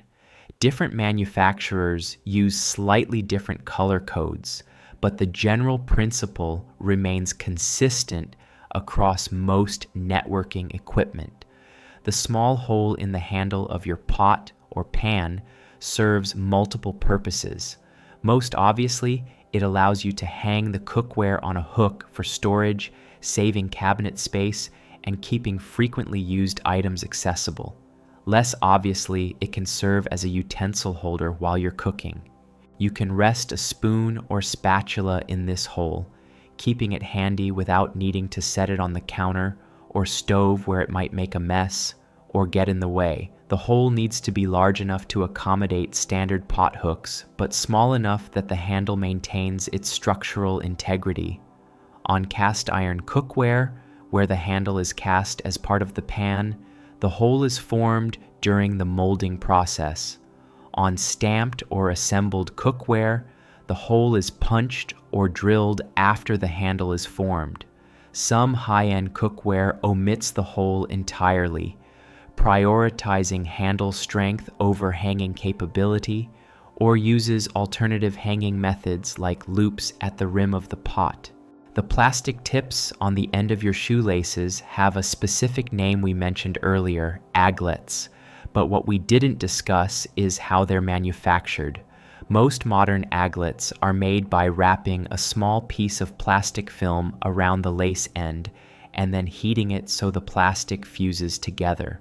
More durable aglets are made from small metal or plastic tubes that are crimped onto the lace end. The quality of the aglet significantly affects how long your shoelaces remain functional, but it's one of those things that varies widely even among expensive shoes. A poorly made aglet can fail within months, while a quality one can last for years. The word aglet comes from Old French, as mentioned, but it has an interesting linguistic history, appearing in various forms in medieval texts, where it referred to the metal tips on the laces used to fasten clothing before buttons became common. Those historical aglets were often made of brass or silver and could be quite decorative, sometimes serving as small pieces of jewelry. The ridges molded into the grip of your scissors aren't just to prevent slipping. The pattern creates specific friction characteristics that work with both wet and dry hands. The depth and spacing of the ridges are engineered to engage with the fingerprint ridges on your skin, creating a mechanical lock that prevents rotation and slipping. Different scissors are designed for different tasks, and the grip patterns reflect these uses. Kitchen scissors that may encounter wet or greasy hands have deeper, more aggressive grip patterns. Craft scissors designed for precision work have finer patterns that allow better control. The rings that your fingers go through also have specific ergonomic shaping, with the thumb hole typically smaller than the finger holes because thumbs are more mobile and don't need as much space. Quality scissors have smooth inner surfaces on these rings to prevent chafing during extended use. The small piece of sandpaper-like material that comes with some electronics, particularly those with metal finishes, isn't packaging material you should throw away. It's a cleaning cloth, specifically a polishing cloth designed for metal surfaces. The slightly abrasive texture removes oxidation, fingerprints, and light scratches from metal without damaging the finish. Using regular cleaning products on brushed metal or anodized aluminum can damage the surface treatment, but these specialized cloths work with the material rather than against it. They're usually made from microfiber impregnated with fine polishing compounds, similar to jewelry cleaning cloths. Many people discard these cloths, thinking they're some kind of protective packaging, and then struggle to keep their devices looking clean. The cloths can be reused many times, though they'll gradually load up with removed material and become less effective. Some manufacturers have moved to including these cloths in small protective pouches labeled as cleaning accessories to make their purpose more obvious. The double-sided zipper pulls on your jacket, where you can zip from the bottom up or from the top down, serve practical purposes beyond just convenience. Being able to unzip from the bottom while keeping the top zipped allows you to sit comfortably without the jacket bunching up around your waist. It provides ventilation while maintaining warmth in your upper body. For women's jackets, it allows better fit accommodation for the hip area. On longer coats, bottom access means you can reach pockets on pants or access a belt without having to unzip the entire coat. The engineering of a two-way zipper is more complex than a standard zipper, requiring precise alignment and two separate slider mechanisms that can pass each other. Quality two-way zippers are notably more expensive than standard zippers, which is why they typically appear only on garments where they provide significant functional benefit. The small plastic or rubber piece on the end of your door stopper, particularly the spring-style door stops mounted on baseboards, is replaceable. These tips take the impact when the door swings open, and they wear out over time, becoming cracked or falling off entirely. When this happens, metal strikes metal, potentially damaging both the doorstop and the door. Replacement tips are inexpensive and readily available at hardware stores, but many people don't realize they're a replaceable component. They simply assume the doorstop has failed and needs complete replacement. The tips come in various materials, with rubber being most common for interior doors and harder plastics or metals for exterior doors that need to withstand more force. The tip also needs to be sized correctly for the spring tension of the doorstop. Too soft, and the door will hit the wall despite the stop. Too hard, and the door will bounce back aggressively. The slightly rough texture on the underside of your dinner plates prevents them from scratching each other when stacked. This ring of unglazed ceramic or roughened glaze around the foot of the plate creates a small buffer between plates. Without this ring, the glaze on one plate would rest directly on the glaze of the plate below it, and the tiny movements that occur when you pull a plate from a stack would create fine scratches over time. The unglazed ring is slightly harder than the glazed surface and doesn't scratch as easily. It also increases friction, making stacked plates more stable and less likely to slide. On some fine china, this ring is glazed but textured with small raised bumps that serve the same purpose. The ring is almost always present on quality dinnerware, but completely absent on cheap plates, which is one reason budget dishes show wear so much faster than better pieces. The small metal clip on your pen, the one that allows you to clip it to a pocket or notebook, has a secondary function on many pens. It serves as a roll preventer, keeping the pen from rolling off angled surfaces like tilted desks.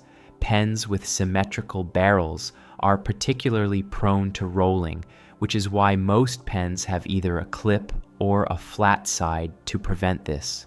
The clip position and tension are carefully designed to balance functionality. You want enough grip to stay securely attached to a pocket, but not so much that you damage the pocket fabric or make the pen difficult to remove. Some expensive pens use spring-loaded clips that maintain consistent tension, while cheaper pens use simple bent metal that loses grip over time. The clip is also a prime location for branding, which is why it's often emblazoned with the manufacturer's name or logo in raised lettering or enamel. The small notch on your pizza cutter blade, the one that seems like a manufacturing flaw, actually helps you cut through toppings that want to stick to the blade and get dragged across the pizza. The notch interrupts the continuous surface, preventing long strings of cheese or strands of vegetables from wrapping around the entire circumference of the blade.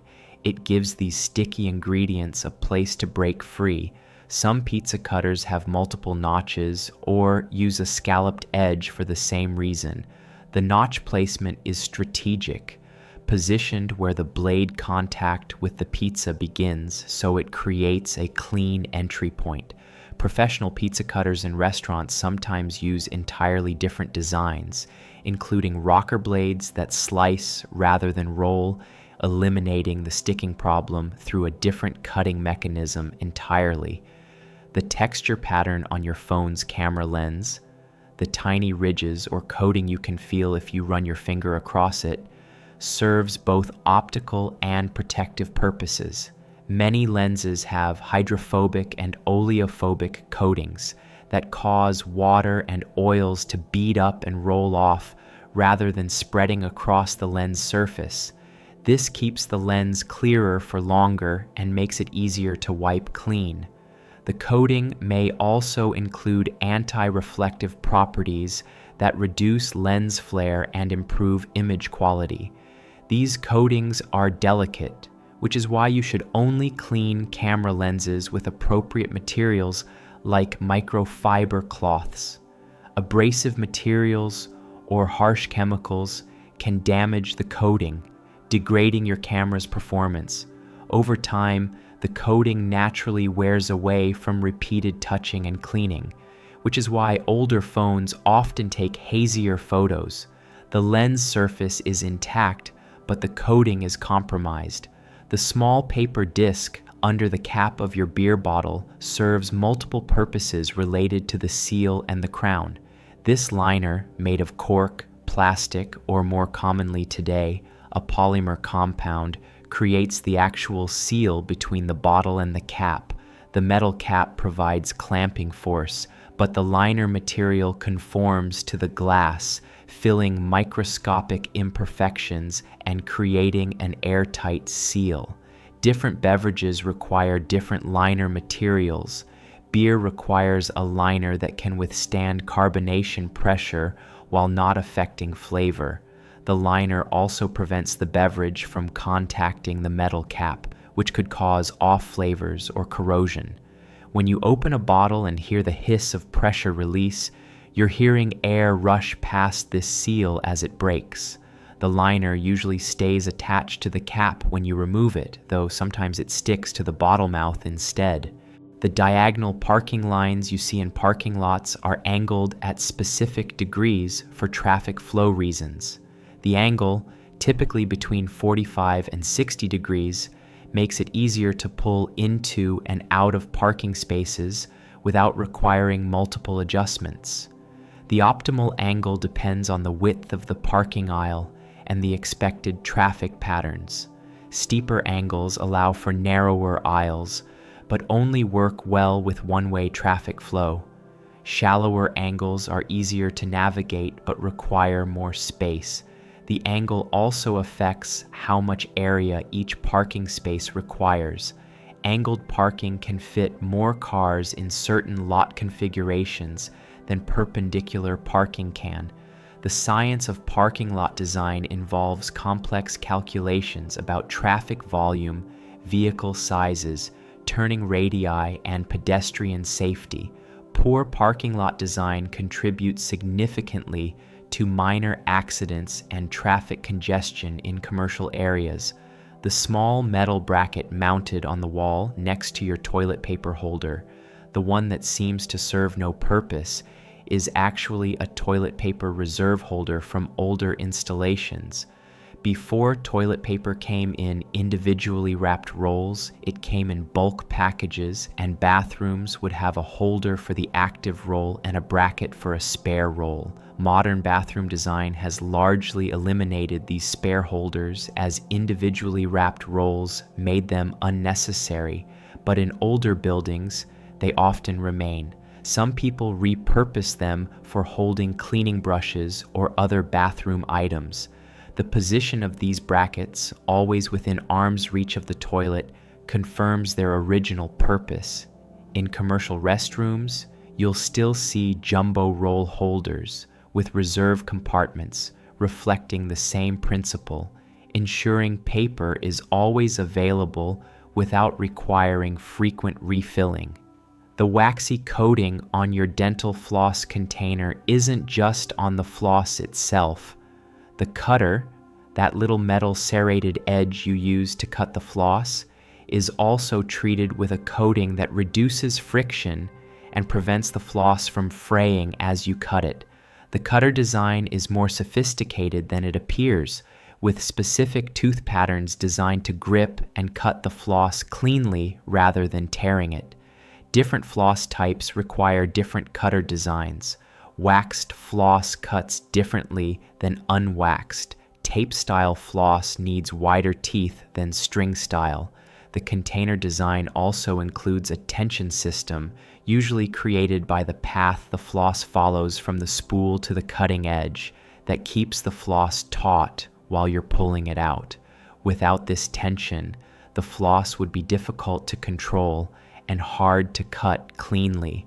And so, we've traveled through another layer of the hidden world that surrounds us. Every object we've examined tonight exists in a space between pure function and forgotten history, between engineering necessity and traditional design. These aren't just things we use. They're artifacts of human problem solving, each one representing someone's attempt to make life slightly easier, safer, or more convenient. The pizza table was someone's solution to a soggy cardboard problem.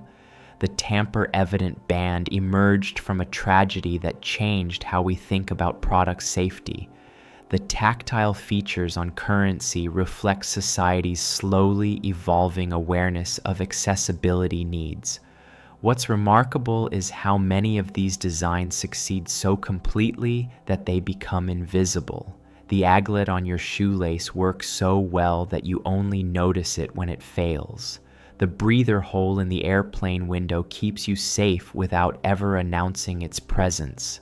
The bumpers on your phone case are doing complex physics calculations every time you drop your phone, and you probably haven't given them a conscious thought since you bought the case. Good design is often invisible design, solving problems so elegantly that users never realize there was a problem in the first place. But there's something else happening here too. These objects connect us to each other across time and space. Someone in 1985 invented the pizza table, and now millions of people encounter that invention weekly without knowing who to thank. The person who first added bumps to the F and J keys helped countless future typists work more efficiently. The engineer who calculated the optimal angle for parking lot lines shaped the daily experience of millions of drivers. We're surrounded by the accumulated wisdom and ingenuity of people we'll never meet, people who solved problems we've inherited the solutions to without ever encountering the original challenges.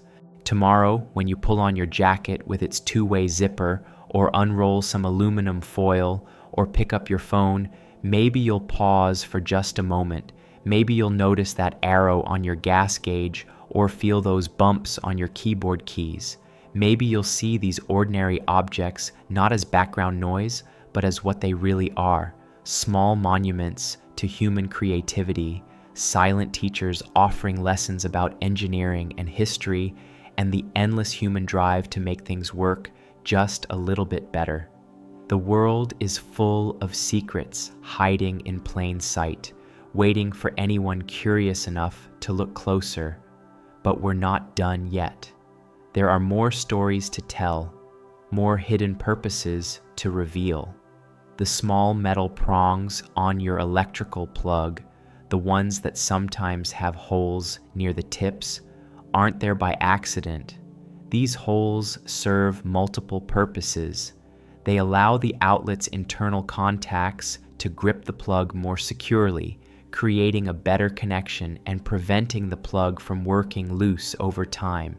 They also serve as a manufacturing aid, allowing machines to hold the prongs securely during assembly.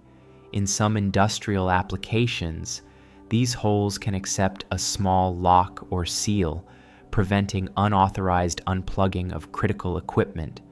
The holes also reduce the amount of metal needed to manufacture the plug, a small cost savings that adds up over millions of units. Not all plugs have these holes. particularly those designed for high current applications where the holes might create weak points, but they're standard on most household plugs in North America. The curved shape of your coat hanger, particularly the shoulder slopes, isn't arbitrary. Quality hangers are designed to match the natural slope of human shoulders, preventing clothes from developing shoulder bumps or losing their shape. Cheap wire hangers use sharp angles that create stress points in fabric, while better wooden or plastic hangers use curves that distribute weight more evenly. The hook orientation also matters. Better hangers have hooks that swivel freely, allowing you to hang the garment while keeping it facing forward, reducing twisting and wrinkles. The width of the hanger should roughly match the width of your shoulders for optimal garment support. This is why suit hangers are wider than shirt hangers, and why children's hangers are smaller than adult versions. Professional clothing storage takes hanger selection seriously because the right hanger significantly extends garment life. The small rubber or plastic feet on the bottom of your laptop serve multiple critical functions beyond just keeping the device stable. They elevate the laptop slightly, allowing air circulation underneath, which is crucial for cooling. Most laptops draw air in through vents on the bottom and exhaust it through sides or back vents. Without proper elevation, the laptop sits flat against the desk, blocking these intake vents and causing the system to overheat. The feet also dampen vibration from the hard drive or fans, reducing noise and preventing the laptop from slowly migrating across smooth surfaces. They provide grip on angled surfaces like your lap, and as mentioned earlier, they often hide screws for accessing the laptop's interior. The height of these feet is carefully calculated. Too high and the laptop becomes unstable. Too low and airflow suffers. The ridged metal disc on the base of some glass bottles, particularly beer bottles, is called a punt wall or base cup, distinct from the punt indentation we discussed earlier. This reinforced base serves structural purposes, distributing internal pressure from carbonated beverages across a wider area and preventing the bottom from blowing out. It also creates a distinctive sound when bottles are set on hard surfaces, a sensory detail that becomes part of the drinking experience. Different breweries use different base designs as subtle brand identifiers. The ridges or lettering on these bases also help prevent bottles from vacuum sealing to wet surfaces, making them easier to pick up when condensation has formed underneath. Some bottles have elaborate patterns molded into their bases, serving as both structural reinforcement and anti-counterfeiting measures. The small window in your envelope, the one that shows the address when you fold your bill or statement correctly, does more than just save time writing addresses. It ensures that the address you're mailing to matches the address on the document inside, reducing misdirected mail. It also serves as a security feature.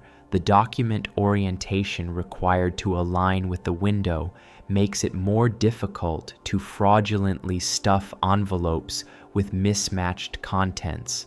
The window is typically made of glassine or clear plastic, materials that don't interfere with postal sorting equipment. The position and size of windows are standardized to work with automated mail sorting systems, which use optical character recognition to read addresses. Envelopes designed for specific purposes have windows positioned precisely where addresses appear on standard forms for that purpose. The texture on your steering wheel, whether it's leather grain, rubber stippling, or molded patterns, serves functional and safety purposes. The texture provides grip, obviously, but the pattern also helps with hand positioning. Most steering wheels have slightly different textures at the 9 and 3 o'clock positions. The recommended hand placement for optimal control and safety. This subtle tactile feedback helps drivers maintain proper grip without looking at their hands.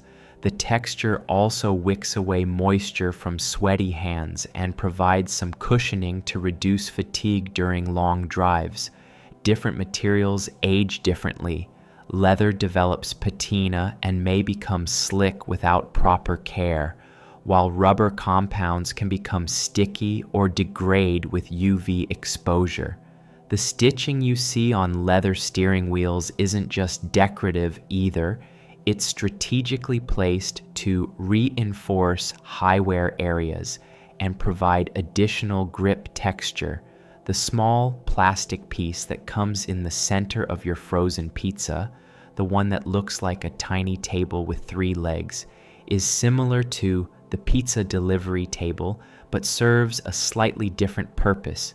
In frozen pizzas, this tripod prevents the plastic wrap or box lid from pressing down onto the pizza during freezing, shipping, and storage. Frozen pizzas are often stacked in distribution, and without this support, the weight of pizzas stacked above would compress the cheese and toppings. The tripod also maintains some air circulation around the pizza during freezing, helping it freeze more evenly. Some manufacturers have moved away from these tripods, using different packaging solutions like rigid plastic domes or compartmentalized boxes, but the tripod remains common because it's inexpensive and effective.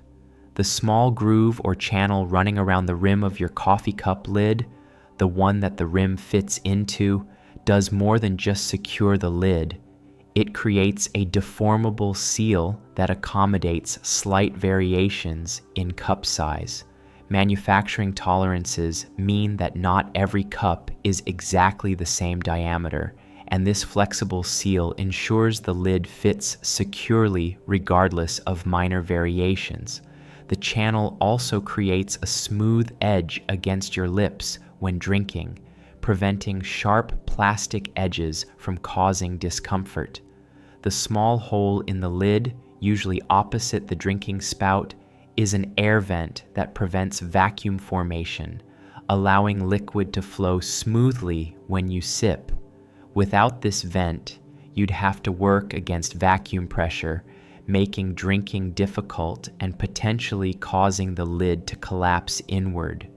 The evolution of coffee cup lid design is actually quite sophisticated, with dozens of patents for different solutions to the problems of heat retention, spill prevention, and drinking comfort.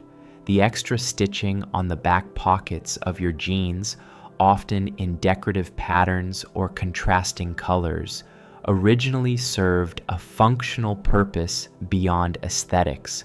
This reinforced stitching, sometimes called bar tacking, strengthens the pocket corners, which are stress points that would otherwise tear easily.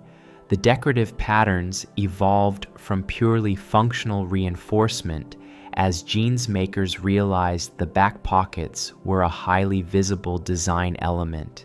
Different brands developed signature stitching patterns that became identifying features, turning functional reinforcement into brand identity. The stitching also helps maintain pocket shape, preventing the pockets from sagging or deforming over time. On work jeans designed for heavy use, this reinforcement is even more pronounced, sometimes extending across the entire pocket area. The small metal or plastic piece on your shoelace, right before the aglet, that's slightly wider than the rest of the lace, is actually part of the manufacturing process. This section, where different materials are joined or where the lace is reinforced before the aglet is attached, creates a stronger bond between the lace and the aglet. It prevents the aglet from pulling off under tension. On higher quality shoelaces, This reinforced section is carefully engineered to be flexible enough not to create a stiff spot that affects how the lace ties, but strong enough to maintain the aglet attachment through thousands of tying and untying cycles. Cheaper laces often skip this reinforcement, which is why their aglets fail prematurely, either pulling off entirely or loosening enough that the lace frays and passes through. The small rubber gasket inside your garden hose connection, the one that fits between the hose and the spigot, is essential for preventing leaks, but also serves as a filter. The gasket material is slightly porous, trapping small debris particles that could otherwise damage internal hose components or clog spray nozzles. These gaskets wear out over time, becoming compressed, torn, or degraded by chemicals in the water. They're inexpensive and replaceable, but many people don't realize they can be changed out, instead replacing entire hoses when leaks develop. The gasket material is specifically formulated to withstand water pressure, temperature variations, and chemical exposure from both the water and the metals in the fittings. Different gasket materials are appropriate for different uses, with hot water applications requiring more heat-resistant compounds than cold water hoses need. The pattern of holes punched in your belt, beyond just the adjustment holes you use, follows a specific spacing standard. The holes are typically spaced 1 inch apart, which allows for relatively fine adjustment of fit as your waist size changes throughout the day or over longer periods. The number of holes reflects expected size variation, usually 5 or 7 holes total, allowing for several inches of adjustment in either direction from the middle hole. The belt is sized so that when it fits correctly, you're using one of the middle holes, leaving room for adjustment in both directions. If you're regularly using the first or last hole, the belt is probably the wrong size. The reinforced stitching around each hole prevents tearing, as these are high stress points where the leather is weakened by the hole punch. The small bumps or ridges on your space heater's power cord at regular intervals serve as strain relief and position markers. These raised sections prevent the cord from bending too sharply at the point where it exits the heater body, reducing stress that could damage the internal wiring. They also help you feel the cord in the dark, making it easier to trace the cord back to the device without turning on lights. On heaters and other high-power devices, the cord thickness and insulation are rated for the electrical current, and these bumps sometimes indicate where different cable specifications begin. The positioning of strain relief is carefully calculated based on the most common usage angles and the flexibility of the cable material. Cords without adequate strain relief are much more prone to internal wire breakage, which creates fire hazards. The textured strip on your credit card, usually running along the signature panel, has a specific purpose beyond providing a writing surface. This texture, often created by a matte finish or slightly rough coating, allows ink to adhere to the card surface. Without this texturing, most pens won't write on the smooth plastic of the card body. The signature panel also contains security features, often including microprinting or other elements visible under magnification that help verify card authenticity. Some cards use special materials that show obvious tampering if someone tries to remove and replace a signature. The panel's position on the back of the card, rather than the front, was a deliberate design choice to reduce wear on the signature from regular handling. The signature itself has become less important with chip and contactless payment technology, but it remains a required element on most cards. The small metal plate on your door frame, the one the latch bolt slides into when you close the door, is called a strike plate, and its installation is more critical than most people realize. A properly installed strike plate, secured with long screws that penetrate into the wall stud rather than just the door frame, significantly increases your door's resistance to forced entry. The plate distributes the force of an impact across a larger area and transfers it to the structural framing of the house. Cheap strike plates installed with short screws provide minimal security, as they'll tear out of the frame with relatively little force. The plate's opening must align precisely with the latch bolt. If it's too small or misaligned, the door won't close properly or the latch won't fully engage. Over time, the constant impact of the latch bolt can wear down the strike plate, creating a depression that affects how securely the door latches. The small plastic clips on your bread bag, the ones that secure the bag closed, are specifically designed to be operated with one hand. The shape and size allow you to compress the clip to open it, slide the bag through, and release the clip to secure it, all while holding the bread bag in the same hand. The clip design has evolved over decades to optimize this one-handed operation. The color of these clips, which varies by day of week in many bakeries, serves as a date code. Each color represents a specific day of the week, allowing store employees to quickly identify and rotate stock without needing to read dates. The system varies by region and bakery, but the concept of color-coded freshness is widespread. The clips are deliberately made from a durable plastic that won't degrade from food contact, moisture, or normal handling, and they're designed to be reusable through many open and close cycles. The diagonal cut on your toothbrush bristles, creating a sort of mountain peak shape, isn't just aesthetic. Different bristle heights allow the brush to clean different surfaces simultaneously. The longer bristles reach into the spaces between teeth and along the gum line, while shorter bristles focus cleaning force on the tooth surfaces. The angle of the cut also affects how the brush feels and performs, with steeper angles providing more aggressive cleaning and gentler angles offering a softer brushing experience. Different toothbrush designs optimize for different cleaning styles and dental needs. Some brushes use multiple bristle materials with different stiffnesses. Others use bristles of uniform material, but vary the density and arrangement. The bristle pattern is usually more sophisticated than it appears, with careful engineering determining which bristles go where to maximize cleaning efficiency while minimizing gum irritation.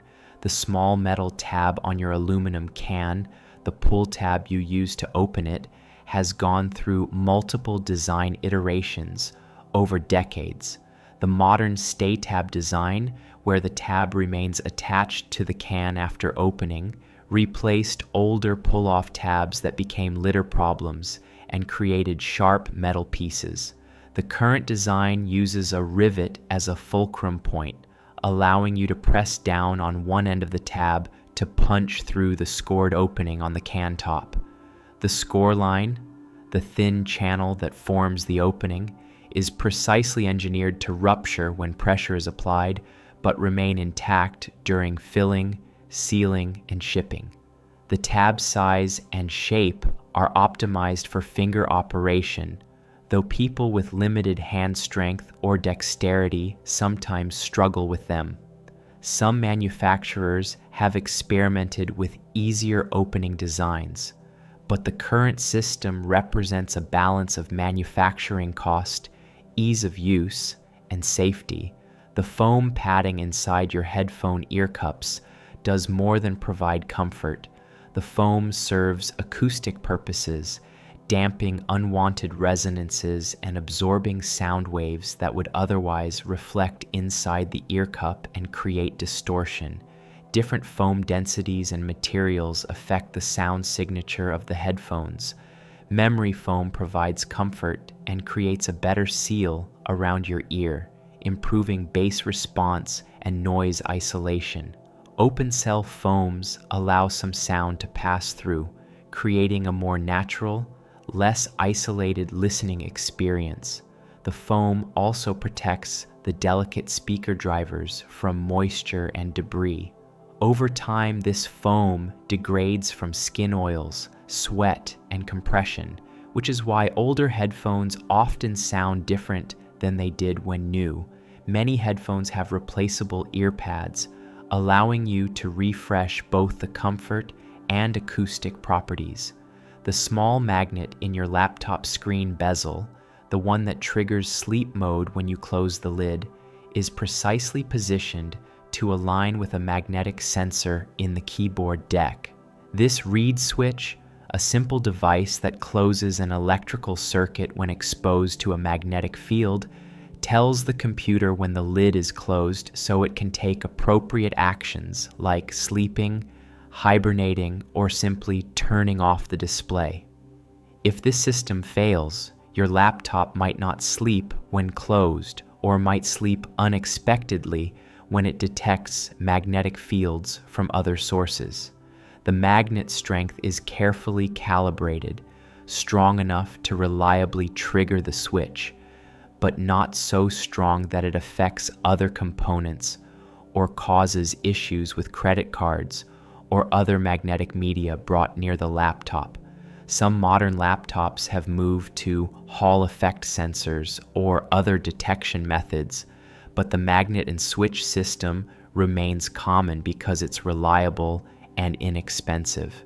The ridged surface on your car's brake and clutch pedals serves obvious traction purposes, but the pattern is carefully designed for specific foot positions and force directions. The ridges typically run in the direction that provides maximum grip for the pushing motion your foot makes. Some pedals use different patterns in different areas, with more aggressive textures where your foot first contacts the pedal and smoother sections where your foot slides during operation. The material choice matters significantly. Rubber provides excellent grip but can wear out and become slick, while metal pedals are durable but can be slippery when wet. Many performance and luxury vehicles use drilled or milled metal pedals, which provide grip through texture rather than material compliance. These pedals also shed water more effectively than solid rubber pedals, maintaining grip in wet conditions. The small plastic separator in your two-compartment sink, the divider between the two basins, often has an overflow drain near the top. This prevents the sink from overflowing if you leave water running with the drain closed. The overflow connects to the main drain system, providing an emergency exit for water before it can spill onto the floor. The height of this overflow determines the maximum water depth in the sink.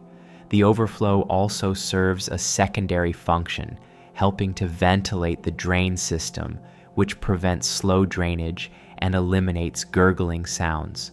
Many people never notice these overflow drains or understand their purpose, only becoming aware when they clog with debris and cause drainage problems. Regular cleaning of overflow drains is part of proper sink maintenance, though it's often neglected. The textured surface on the bottom of your bathtub or shower, whether molded into the tub material or applied as adhesive strips, provides critical slip resistance. Wet acrylic or porcelain is extremely slippery, and falls in bathrooms cause thousands of injuries annually. The texture creates friction that helps your feet grip even when soapy water is present. Different textures provide different levels of slip resistance, with more aggressive patterns offering better traction, but sometimes being uncomfortable underfoot. The challenge in bathtub design is balancing safety with comfort and ease of cleaning. Very rough surfaces are difficult to clean and can feel unpleasant, while very smooth surfaces are dangerous.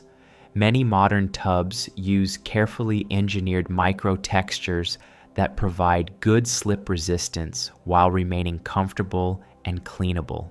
The small metal pieces on your zipper, specifically the small stops at the top and bottom of the zipper tape, prevent the slider from coming off the end of the zipper. These stops are crimped onto the zipper tape at precise positions during manufacturing.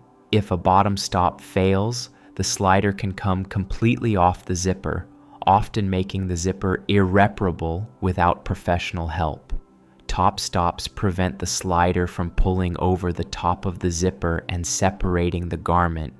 The stops must be strong enough to withstand the force of an enthusiastically pulled zipper, but not so thick that they prevent smooth operation. Metal zippers use metal stops, while plastic zippers might use plastic stops or metal stops depending on the application and quality level. Some high-end zippers use lockable sliders that won't move unless a tab is held in a specific position, eliminating the need for traditional stops in some designs. The world keeps revealing itself, one small detail at a time. Each of these objects represents countless hours of engineering, testing, and refinement. Someone had to figure out the exact spacing for belt holes. Someone calculated the optimal angle for zipper stops. Someone tested dozens of foam densities to find the perfect acoustic properties for headphone pads. These aren't accidents or arbitrary choices. They're solutions, carefully crafted answers to specific questions about how humans interact with objects. And here's what's particularly striking. Most of these solutions are old. The stay tab on aluminum cans was developed in the 1970s. The magnetic laptop sleep sensor has been around since the early 2000s. The strike plate on your door uses principles that are centuries old. We're surrounded by solved problems, by questions that were answered so well that we stopped asking them. The technology keeps improving incrementally, materials get better, manufacturing becomes more precise, but the fundamental solutions remain because they work. This is the nature of good design. It doesn't call attention to itself. It doesn't require explanation or instruction. It simply works so consistently and reliably that it becomes invisible. The aglet keeps your shoelace from fraying. The overflow drain prevents your sink from flooding. The textured shower floor keeps you from falling. These things do their jobs so well that you only notice them when they fail, when the aglet comes off, when the overflow clogs, when someone slips in a shower. We live in a designed world. Every object around you is the result of deliberate choices made by designers, engineers, and manufacturers. Some choices are driven by function, others by cost, others by aesthetics, and most by some combination of all three. Understanding these choices, seeing the purpose behind the form, changes how you inhabit your space. You begin to notice the thought that went into everything, the small considerations, the elegant solutions, the compromises between competing needs. Tomorrow, you'll encounter hundreds of these designed elements. You'll press the pull tab on a can, you'll zip a zipper, you'll write on a credit card signature panel, you'll step into a textured bathtub. Maybe now you'll pause for just a moment. Maybe you'll appreciate the aglet or the overflow drain or the headphone foam. Maybe you'll see these ordinary objects as what they truly are, evidence of human ingenuity, small monuments to our endless drive to solve problems and make life work just a little bit better. The secrets are everywhere, hiding in plain sight, waiting for anyone curious enough to look closely.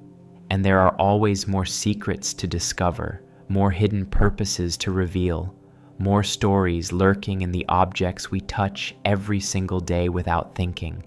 Sleep well, and when you wake, look closer at your world.